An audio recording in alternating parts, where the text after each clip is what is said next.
Oi, oi, esse é o quarto capítulo do Novo Mundo, Despertar de uma Nova Consciência, do Eckhart Tolle. E para começar, eu quero te fazer uma pergunta. Você já reparou que em novela ou filme sempre existe lá o vilão, a vítima, o herói? Só que quando a gente desliga a TV, a gente percebe que isso é só uma ficção. Inclusive, a gente consegue acompanhar a vida dos atores pela internet. Mas na nossa vida, você acha que esses papéis também existem? E se eles existirem, qual você se identifica mais? Você seria o vilão, o herói ou a vítima? Continue comigo que hoje está muito interessante. Hoje vamos falar dos papéis que vivemos. Muita gente não tem nem consciência de que vive um papel, mas essa história de papel começa muito cedo. Quando a gente nasce, a gente automaticamente já ganha o papel de filho, quem sabe irmão. A gente vai ganhando esses papéis ao longo da nossa vida, até que na vida futura a gente consegue outros papéis, como o papel profissional ou também o papel de marido e mulher. E cada papel que a gente desempenha pode ser de uma forma diferente. Quem nunca ouviu que você é uma pessoa muito diferente como amiga do que uma pessoa lá no trabalho? Pois é, porque cada lugar a gente mostra uma parte da nossa personalidade. E os papéis existem para que a gente consiga algum reconhecimento, aprovação. E o oposto também é verdade, a gente morre de medo de críticas, de ter alguma desaprovação. Então a gente vai desempenhando o nosso papel de acordo com o que a gente espera também receber. O principal objetivo do papel é validar a nossa existência, como se a gente falasse assim: por favor, olhe para mim, eu existo. E essa tentativa de chamar atenção pode ser positiva e negativa. Por exemplo, no papel de vítima, o ego busca solidariedade. Ele quer a todo custo estar chamando atenção, contando histórias tristes. E o objetivo dele não é que os problemas se acabem, porque afinal de contas isso já está fazendo parte da identidade dele. Então ele vai continuar falando só de problemas. Quem nunca conheceu aquela pessoa que você mal encontra e a pessoa já vai contando tudo de ruim que está acontecendo, isso com a vida dela, isso com o que ela percebe do mundo, das coisas? Pois é, essa pessoa está no papel de vítima. E se tiver alguém que não quer ouvir essa pessoa, sabe o que ela vai fazer? Ela pode contar a mesma história triste repetidas vezes para ela mesma, porque assim ela vai começar a sentir pena de si mesma. É muito interessante observar essa questão do papel no começo do relacionamento. Quem nunca vivenciou isso? Uma pessoa acaba desempenhando o que a outra deseja e vice-versa. É um acordo inconsciente, só que essa sustentação dos papéis não existem por muito tempo. Então, o que vai acontecendo? As pessoas vão se relacionando, daqui a pouco surgem memórias, sofrimentos do passado. E aí ela tem um querer insaciável, que nada tá bom, e aí ela começa a sentir raiva do parceiro, porque quem ela conheceu no começo não é a pessoa que ela foi conhecendo melhor. Ou talvez não é o papel que aparecia e que começou a se desfazer gradativamente. A paixão pode inclusive ser essa intensificação do desejo. Às vezes você fica viciado na pessoa ou na imagem da pessoa, o que é bem diferente do amor, que já é desinteressado, não tem essa busca insaciável. E desde muito tempo isso já acontecia, as pessoas começavam a adotar posturas diferentes de acordo com a função que exerciam. Elas começavam a se misturar com aquele papel. Tanto que na Índia existem as castas, são pessoas que são diferentes por conta da função que ocupam. E Buda e Jesus já eram contra esse tipo de diferença, porque isso poderia obscurecer a luz interior. Toda vez que você usa o pensamento para definir alguma coisa, para rotular, você está se limitando. Aí você vai me perguntar, mas por que é importante saber sobre os papéis? É importante para que você não perca a sua autenticidade, para que você crie relações verdadeiras, relações profundas. Porque senão, caso contrário, você vai achar que você é aquele papel que você está desempenhando e vai perder a sua humanidade. Quantas vezes a gente encontra médicos, por exemplo, que olham as pessoas e não veem a humanidade delas, mas apenas casos clínicos ou pacientes. É esse o objetivo, que você não se perca nessa superfície. Tem pessoas que usam roupas de marca, outras pessoas usam conhecimento, ambas usam para ostentarem algo que não são. Sempre com essa supervalorização. A gente consegue fazer essa ostentação com tudo. E na história da humanidade, a gente permaneceu muito tempo com essas estruturas rígidas, sabe? Atreladas à função, a papéis, até que surgiu o movimento hippie, que começou a fazer um afrouxamento dessas estruturas, e daqui a pouco o pensamento oriental começou a chegar no Ocidente e houve um despertar de consciência de grande parte da humanidade. E se a gente não está nesse processo de autoconhecimento, de despertar, a gente também fica totalmente identificado e fica inconsciente.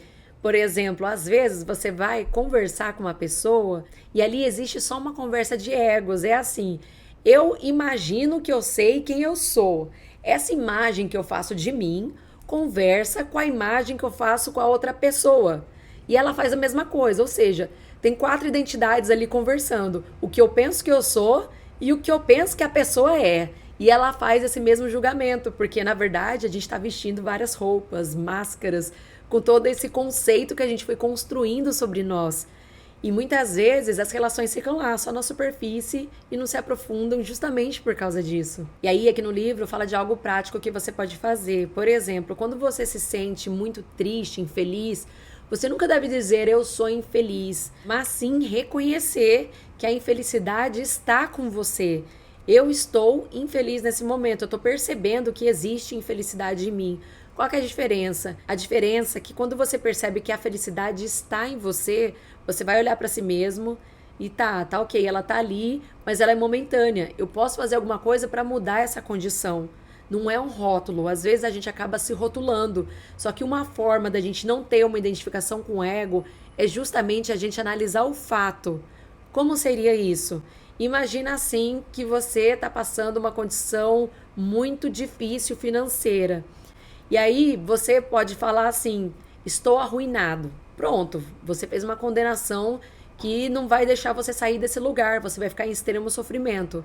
Agora, se você sair desse estou arruinado, que é uma história que você está contando para você, e for para o fato, eu tenho 50 centavos na minha conta, esse é o fato. Você pode modificar essa circunstância fazendo alguma coisa para que isso se reverta. Me chamou muito a atenção um trecho que fala do papel dos pais, como eles podem se confundir com a própria identidade. Os pais chegam, olham para si mesmos, nossa, eu sou grande, meu filho é pequeno, eu sei mais que ele, então eu tenho que falar para ele tudo o que ele pode fazer. Aí começam a existir os pais protetores, pais controladores, e por mais que o tempo vá passando, por conta dessa identificação com a forma, que é óbvio, a gente enxerga, tem filho que já tá com 40 anos, mas o pai tá lá em cima dele, achando que sabe tudo o que é o melhor para ele e evitando que o filho tenha espaço e viva as próprias escolhas, tudo por conta dessa identificação com a forma. Para você identificar se você é esse tipo de pai que tá muito identificado com a forma, é só você observar o tipo de interação que você tem com seu filho. Por exemplo, se a sua forma de dar atenção é fazendo perguntas do tipo: você já comeu? Você já arrumou a cama? Você vai fazer tal tipo de coisa? Repara bem que a próxima pergunta teria a ver com algum fazer. Esse fazer está totalmente identificado com a forma. E isso é muito importante também, tem o seu lugar, mas se a sua relação só estiver baseada nesse fazer, então tá faltando o elemento fundamental para que essa relação se aprofunde, que é o ser. E para que a gente exercite esse ser é muito diferente. A gente só precisa ter calma, ter atenção, deixar as coisas acontecerem do jeito que elas estão acontecendo. Ali não tem formato nenhum, ali somos iguais. Nesse mundo de personalidades que interpretam papéis, quando a gente encontra uma pessoa que não está identificando, enaltecendo a sua imagem, essa pessoa se torna admirável aos nossos olhos, porque ela está totalmente integrada com o todo. O nosso ego, ele pode ser patológico. O que significa isso? Quer dizer que ele pode estar causando sofrimento. E tem coisas mínimas que a gente não percebe e que causam sofrimento não só pra gente, mas também para outras pessoas. Como, por exemplo, os estados negativos do pensamento. Quando a gente fica nutrindo raiva, ansiedade, tudo que leva a gente a algum tipo de perturbação, mesmo que seja mínima, isso já está causando sofrimento. E às vezes a gente fica no hábito, só nutrindo esse tipo de coisa que não faz bem pra gente. E pode ser confuso no primeiro momento, porque isso não parece que é ruim de cara.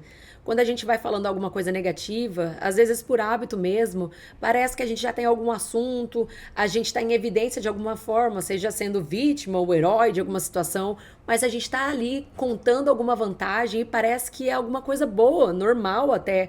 Mas se a gente tivesse uma lupa e pudesse olhar nosso corpo, a gente veria que esses estados negativos, mesmo que sejam mínimos, eles fazem estragos grandes na gente, desde o nosso sistema digestivo até a nossa imunidade. E aí a gente deixaria de ser esperto, que parece se aproveitar de uma única circunstância, um pequeno momento, para ser mais inteligente, conseguindo enxergar o todo, que aquilo não vai me levar a lugar nenhum, pelo contrário, eu estou fazendo mal para mim.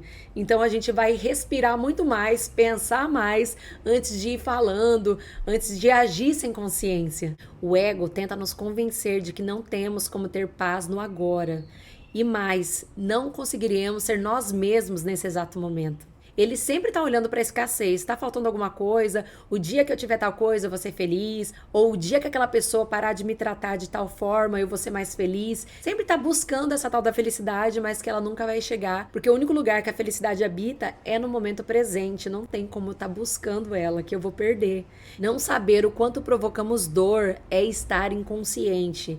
Então, pare agora e se pergunte: será que eu tô dando alguma amostra de negativismo nesse exato momento? Se você conseguir perceber isso dentro de você, não é fracasso.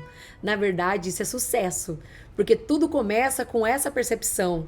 Esse olhar de observador que você vai estar tendo para o seu sentimento ou para o seu pensamento, você vai observar que tem alguma coisa negativa. E por mais que pareça que não é tão ruim assim, se lembre de ser inteligente e observar que isso pode fazer mal para a sua saúde. Você sabia que muitas pessoas já se veem livres do ego no trabalho? Elas ficam tão presentes ali no que estão fazendo que pode ser que surja qualquer imprevisto que ela vai conseguir lidar com espontaneidade, porque ela está focada ali no que ela está fazendo. São as pessoas que vivem no flow, que amam o que fazem, e o trabalho pode se tornar até uma prática espiritual. O que é diferente de algumas outras pessoas que vão para o trabalho, mas estão divididas. Por quê? Elas fazem a sua atividade, mas elas estão focadas no reconhecimento ou no dinheiro que vai vir a partir daquela atividade. Então elas estão divididas. Logo, quando acontece algum imprevisto, algo difícil de resolver, elas usam a energia que elas têm para protestar, não para resolver de fato o que está acontecendo. Que a partir desse conhecimento a gente consiga provocar muito mais despertares na gente e também ajudar outras pessoas, porque a cooperação é estranha ao ego. Imagina eu ajudando outra pessoa, eu em união, unidade com outra pessoa. Isso é muito esquisito. Então, que a gente consiga exercitar, mesmo que de forma forçada no começo, mas para que daqui a pouco seja natural e a gente consiga ser receptivo ao sucesso. Sucesso esse que pode ser que não venha diretamente para mim, mas que venha para o meu vizinho e mesmo assim eu fique feliz porque eu estou receptiva ao sucesso e com certeza uma hora ele vai chegar para todo mundo. E para fechar, no livro fala assim que a gente vive a vida, não é a minha vida ou a sua vida, como se a gente tivesse essa grande separação. A gente é vida, então nós somos vida e ela pode ser abundante, próspera e vivida no agora. No próximo capítulo, a gente vai ver sobre o corpo de dor. O que seria isso? Continua acompanhando essa série que tá imperdível. Tchau!